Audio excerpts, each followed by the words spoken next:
remember how many days I went to bed just like in tears, being like, dude, I thought this was supposed to be the best time of my life, and I feel like it's the worst.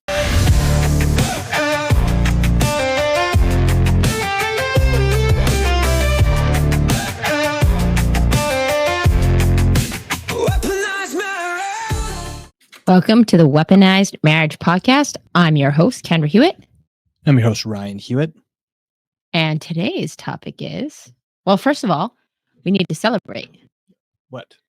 Because this is our 20th episode. 20th episode. And Hooray. if you told me that we would be 20 episodes into a marriage podcast at this time last year, I would definitely have laughed at your face. Well, here you are. I know. Congratulations. What are some of your takeaways from that? What are my takeaways from that? Yes. I mean, I think that we were able to do something consistently together, which I think is always a bonus. Yeah. I think whenever we figure out how to do things consistently, there's usually a nice payoff. Yeah. So that's what I learned from it. I think it's really nice to do. Yeah, I think it's really nice to be doing something together that doesn't have it has a purpose, and it's been really, really helpful for us to have conversations that I don't think we would have had otherwise. But at the same time, I think it's also, it's been really eye-opening for us to get into some of these conversations because, like I said, we wouldn't have had them otherwise. So I've enjoyed that. Yeah, me too. And it also is, like I said, nice to do something consistently without I don't want to say what's coming up is a plan to monetize it, for me, but that's just how my brain works because I'm weird like that. But we're doing something just for the actual fun of it. Yeah, no, absolutely. And that is, especially when you have busy schedules, work-wise, house-wise, family-wise, it's really nice to have committed and carved out an hour that doesn't require hey, this is something I have to do. It's something that we're choosing to do. Yeah, I agree.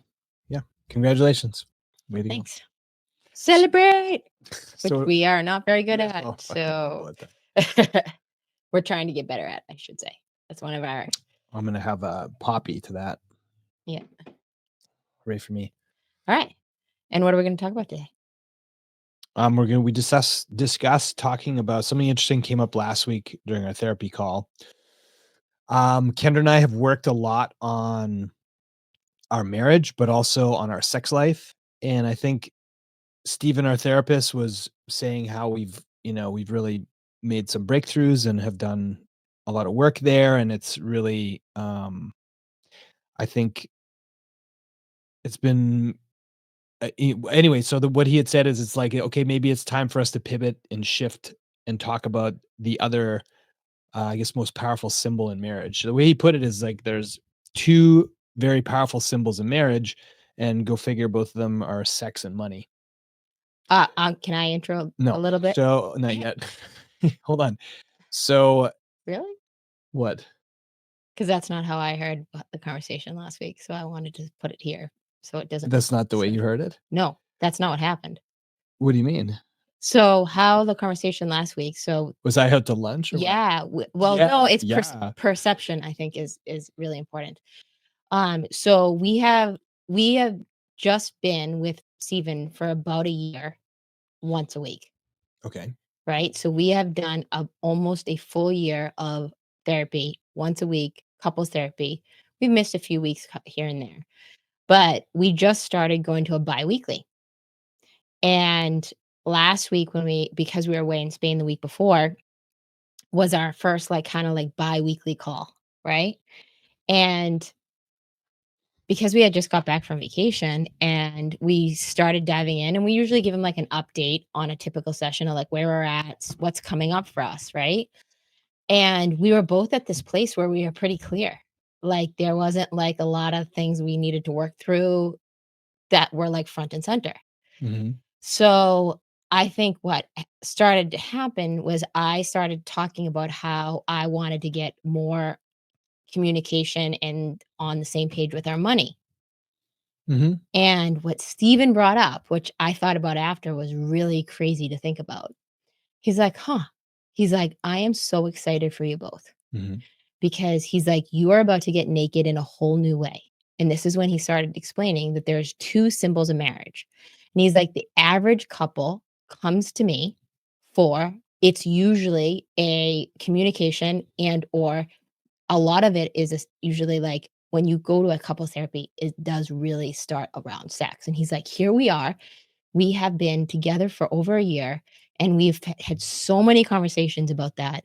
And we have not had one conversation with what you just said, Kendra." Yeah. So exactly what I just finished saying. No, that was We not had the spent same a thing. lot of time on our intimacy and on sex and all that stuff. So he had said, "Hey, well, that's, we really worked on that powerful symbol in marriage called sex, but we have not worked on money, which is the other most powerful symbol." So I Yeah. did hear it the same way, but just you had a lot more words to add to it, right? So, anyways, Okay. the whole point of this is that to Steven's point, there's two very powerful symbols in marriage, and a lot of collisions and problems tend to stem from one of two places in a marriage, and it's usually with sex and intimacy or with money. But his point is that they are very intertwined and Yes. most times it is actually unconscious Mhm. because he was saying that there are very few couples that come to him and want to be like, "Hey, I want to work on our money." Right. Yeah, exactly. Right? Yeah, you think you need like a financial counselor to do that, right? Yeah. It's like, "Oh, I need a tax accountant. I need like a wealth advisor."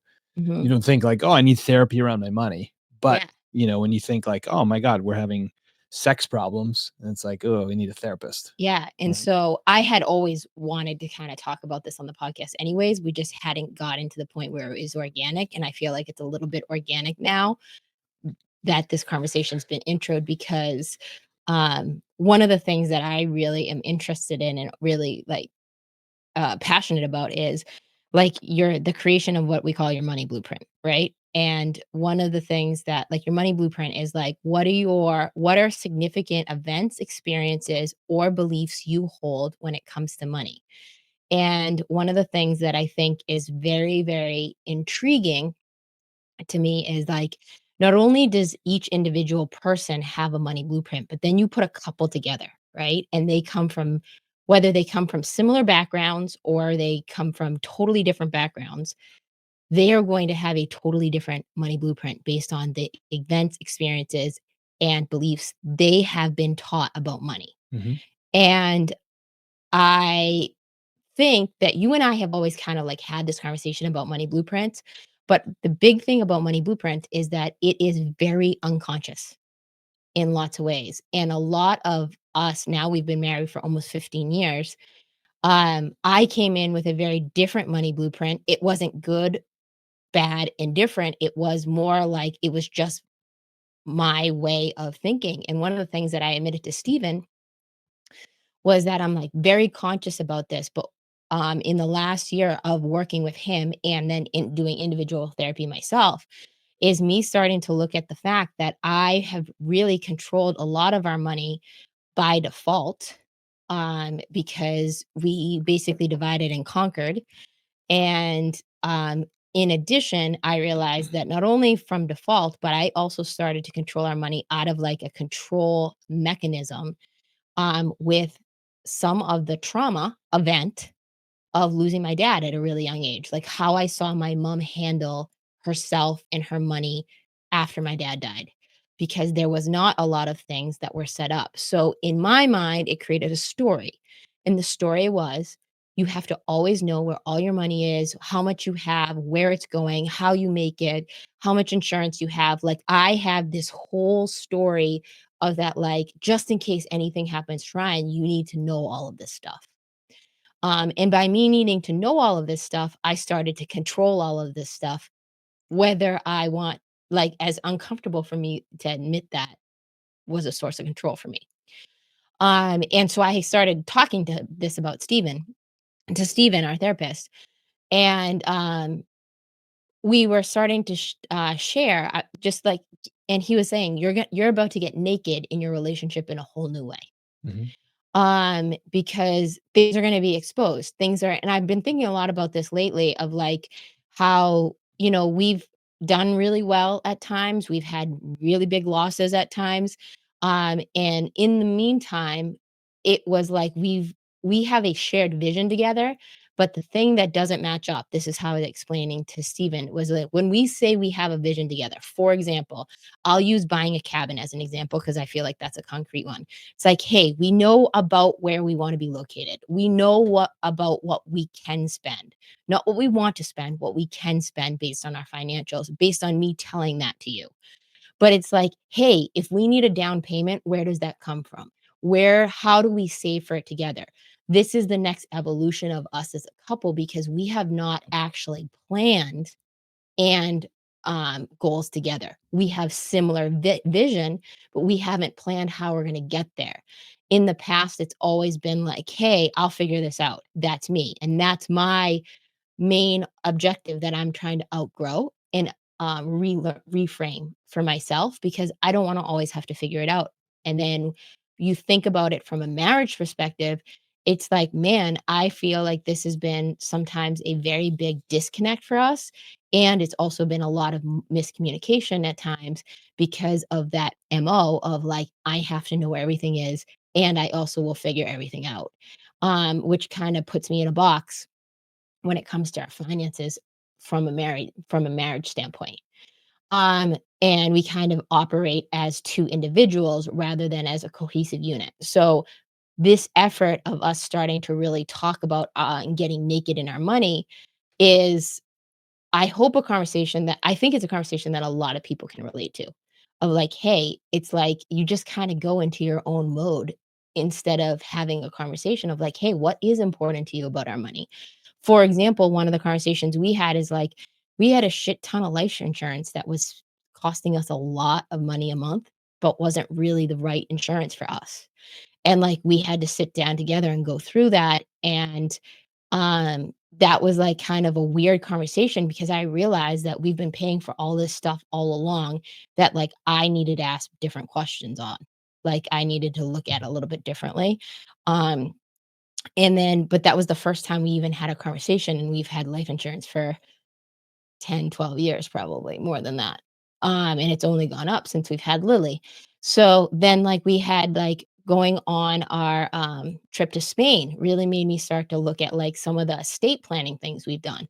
And I've done all of those. So I was like, oh my God, Ryan doesn't even know any of this stuff. And we need to make some changes here. And I started to feel some shame and guilt that I was like, man, I've never involved him in any of these conversations. I don't really know if this is what he would want.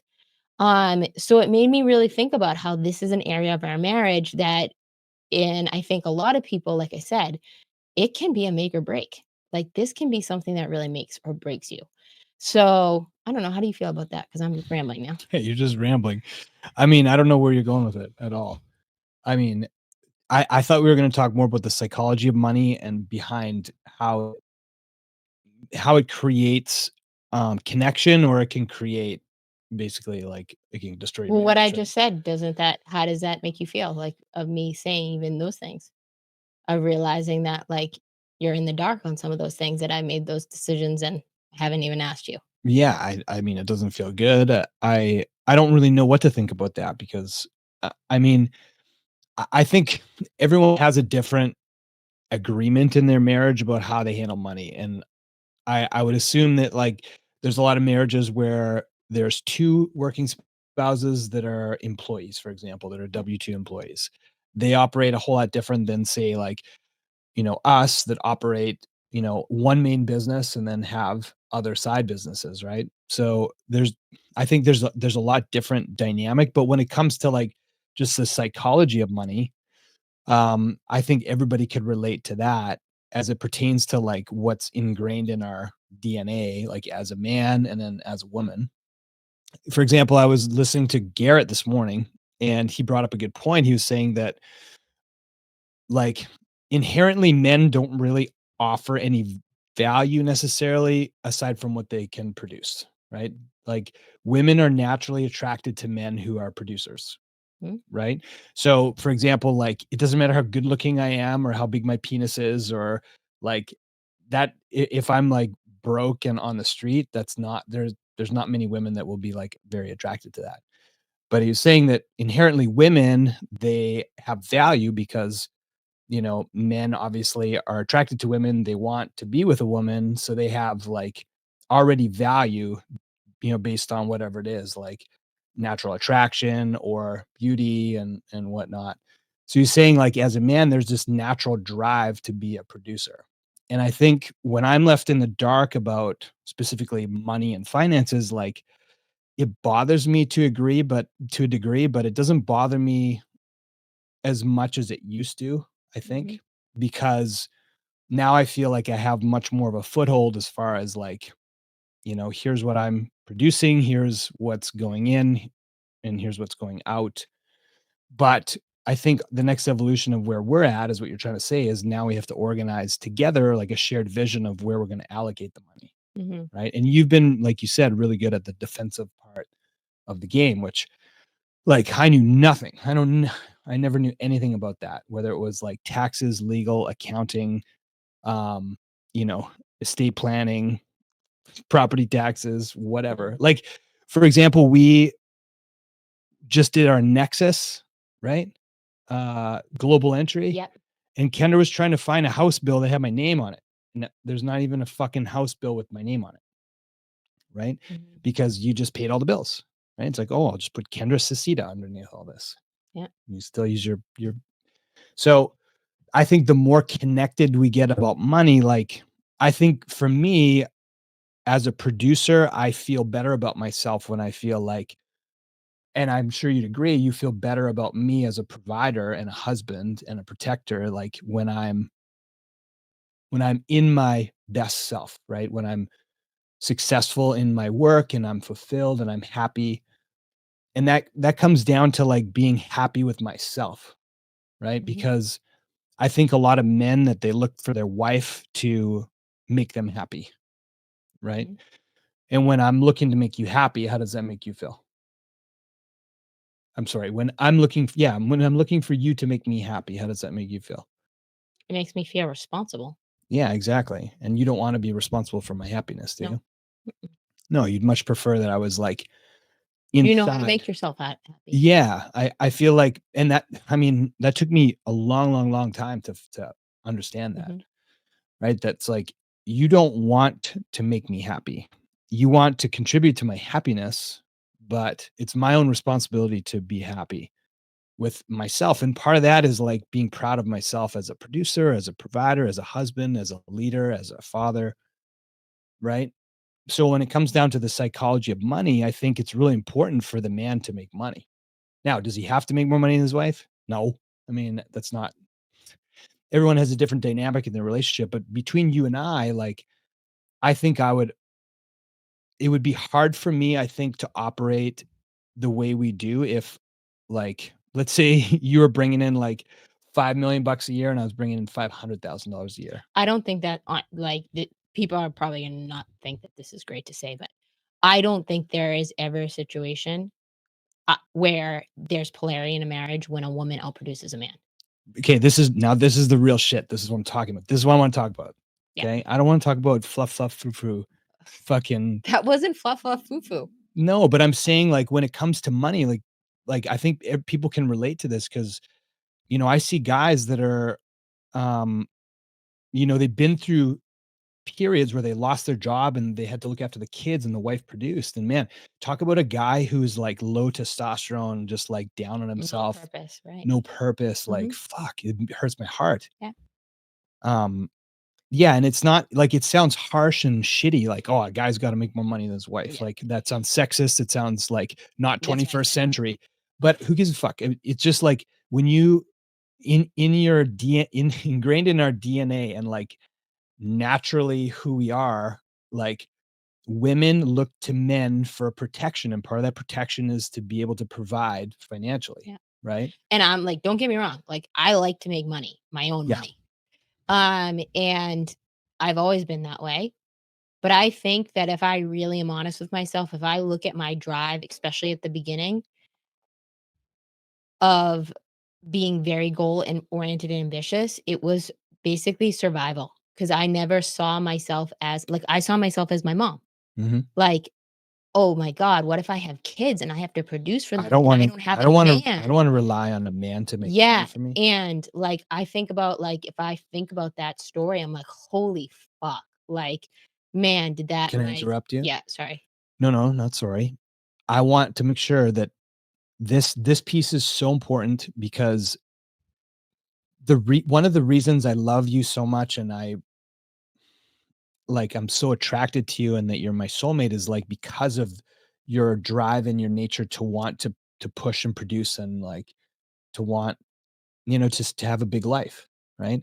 However, that mindset that can come with that, and I think comes from your trauma that, like, I have to do it all. I don't need a man. I don't need him to do this for me. I need to do it all myself. Mhm, That pushed me away for a long time mhm, and it fucked up our sex life. I'm not saying you did it. I'm saying I let it happen, right? mhm, Because I was weak. mhm. Right? I was weak and I didn't step up as a producer, a provider and like step in and take care of it Yeah. and like be and just, be there. Yeah, and what I saw was I think now I can admit this, but unconsciously I said, like, "Well, he's not gonna fucking do it, so I need to." Right. And the problem was is that my list of what I needed to do got longer and longer, and then Right. we added businesses to it, and then we added a kid to it, and then we added houses to it, and, like, it was nonstop, like, I would look at the task-oriented list of shit I needed to manage and pay on a Mhm. day-to-day basis, and there would be many days that I would be in tears at the end of the day, before you would come home being like, I don't wanna get up and do this again tomorrow. Yeah. And how does that feel to be there? And then when you would come home, you would want this, like, available and present and I don't mean just, like, physically available, I mean, like, emotionally available wife, and I would be so stuck in my head of what needed to happen tomorrow, that I didn't get done today from a management perspective. Mm. And here was a big challenge too for me is that, like, I am naturally a very creative person, and if I looked at how I spent my days, especially in like, when COVID happened and it was like I was on major defense Well, and you had just had Lily. and I had just had Lily, I was like, "Dude, that was probably one of 2020 for a lot of people was probably one of the lowest, like, times of their life."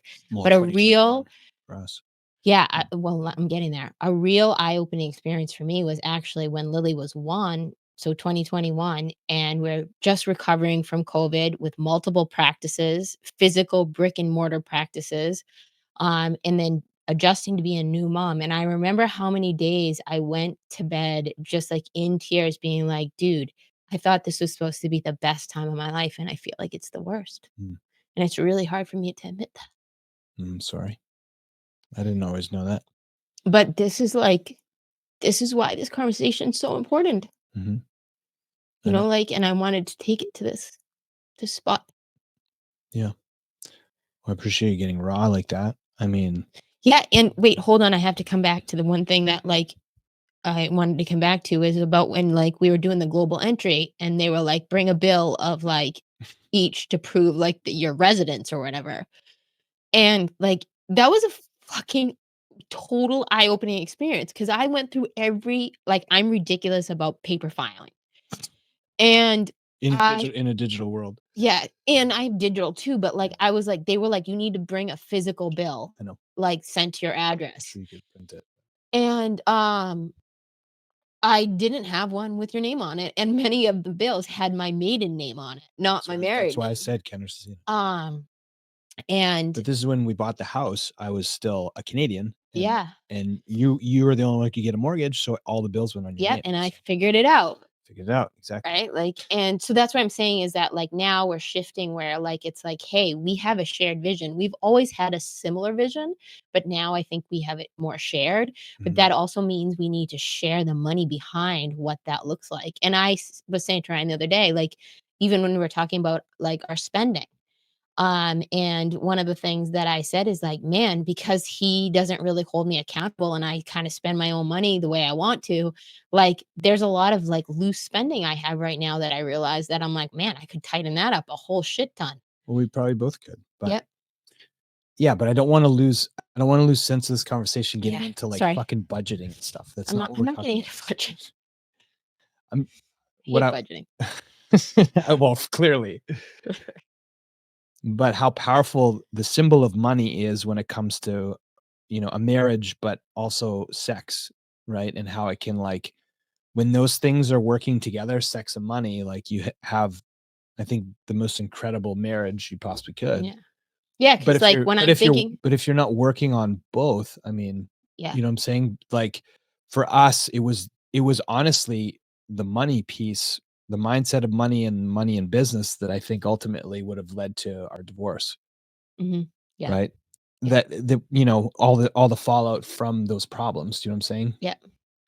Um, and I Yeah, and think I that's so think when we common with a lot of, and here's the thing, that's the trauma of my upbringing, right, with yeah. my parents, because money Yeah. was Mhm. always a scarcity and it was always a problem. It was always the fight in the household. It was the screaming match and it was always the Mhm. fight. That's why, like, I pretty much was on my own ever since I was 12 years old. I'm like, I'm gonna make my own money, and I got a paper route, and I worked at KFC, and I would Mhm. dishwashed, and I saved my money, and I had a fucking money market account when I was 17 years old. Did you know that? Mhm. I took out all the money and spent it on chiropractic school. But, I knew from like 12 years old, really, but I was like out of my house, and I was just like, I need to get out of this, like this stressor of money. I need to do it myself, is what I thought. Mhm. You know what I Which mean? is like one of your stories is Mhm. like, I do it myself. Mine is I figure everything out. Yours is I do it myself. And that's Lily's too. Definitely Lily's. Oh, She got that from you for I sure. can do it. But anyway, so I don't know how you want to wrap this conversation up, but I mean, I'm not ready to wrap yet. I think there's a lot more that like we're just scratching the surface. And I Mhm, think that this is an episode for, a continued episode. But I think that like um when you talk about the two symbols of money, like Stephen brought us to, like the sex and the marriage. I think, and I'm gonna speak for women generalizing right now, but it's like they are very intertwined. mhm. And I'm not saying women withhold or give money for sex. Like, let's Fuck not yeah, get this like, women withhold sex. Are you kidding me? but no, but here's what the thing is that when I was just sharing that vulnerable moment of 2020 is Mhm. like, you know, um, we definitely were having sex then, but we definitely weren't having the sex we have now. No, we never had. And We didn't even before that. like also too is that like I think that was more like I was like afraid to get naked with you on the money. Like I was Mhm, every time I would come to you to talk to you about it, it would end really badly. Like, you would get very reactive because your trauma, like you said, where it's like, "Hey, my what I saw my parents argue and fight about money made me go produce on my own." And there were many times in our marriage prior to 2020, like when, um, other shit had gone down, where I went in my head, I don't wanna, like, be without Ryan, but at the same time, I had a strong enough belief in myself that if you weren't here, I could go fucking make some money myself, and yeah, I of know course that. you could. Um, I think there's a lot of women that necessarily might not have that confidence, so they might stay in a relationship just because of it, and then Well, and I'm sure that, if you left me, you would get swooped up in a heartbeat.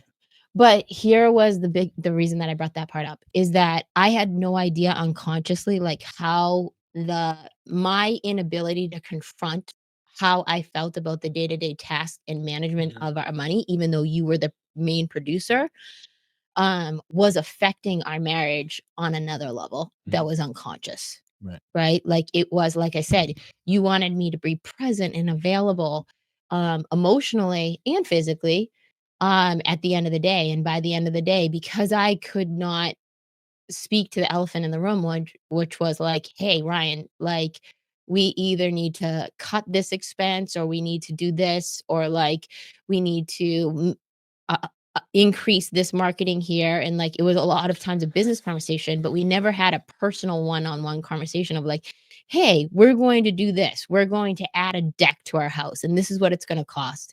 And let's make a plan together on how we're going to pay for that and that sort of thing. And I know you don't want to turn this into a budgeting, but I'm just trying to give you like concrete examples of like, what's that conversation in your marriage when it comes to your money that you're avoiding? I can think of a couple right now that like I avoid because it's painful, Mhm. because it makes me feel shame that I did it. Like, especially like if I spent more money than I anticipated. Like, there's been house projects where I was like, it'll cost this, and then it's not that, like, but like that's what I told you. And or like, you know, and I would just take care of it instead of just say, hey, like this was more expensive, and there would not be a level of vulnerability, or as Stephen called it, nakedness, that would um cause me to be more disconnected rather than communicate. Mhm.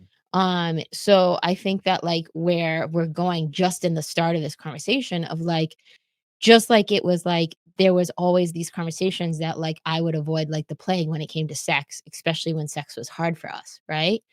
And so it's like looking at your marriage. You want to get naked in your money, look at your marriage, or look at both symbols, sex and money. What are two things like what's a question in sex or Well, something no, that's coming up? I just don't know how if to you make it sound better. I don't know how to say. if you want, just look at the facts, right? So if, for example, like how many times during a week have you had sex, right? And how many of those times during the last couple of months could you say like, wow, that was an incredible time? Or as Garrett just called it in his new episode of podcast, duty booty. Duty booty. What is How the many times have you had duty booty when it's just a chore because you have to check it off Oh, the duty list, and he's booty, yeah. calling it duty booty Sure, now. yeah. Duty, not vaginal masturbation. Yeah.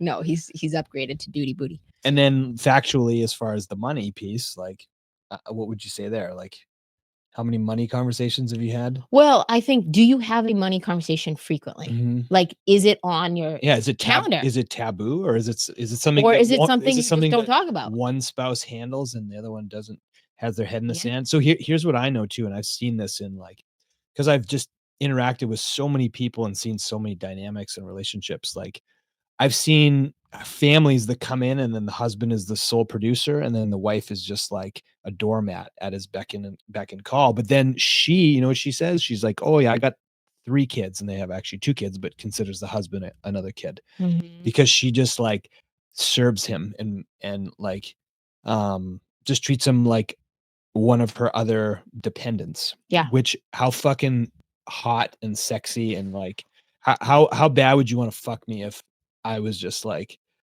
one of your dependents? Well, a lot of the dependents sleep on couches. That's for a good reason. Yes, not just because they snore. No, So this is what I mean, which is like a cover up. so when you're not connecting and conversing and communicating when it comes to, and it's not just sex and money, but those are the 2 most powerful, right? Mhm. If you're not communicating about sex and if you're not having sex, then there's a big problem, right? If you're not communicating about money and you have your head in the sand about money, there's a problem with your money.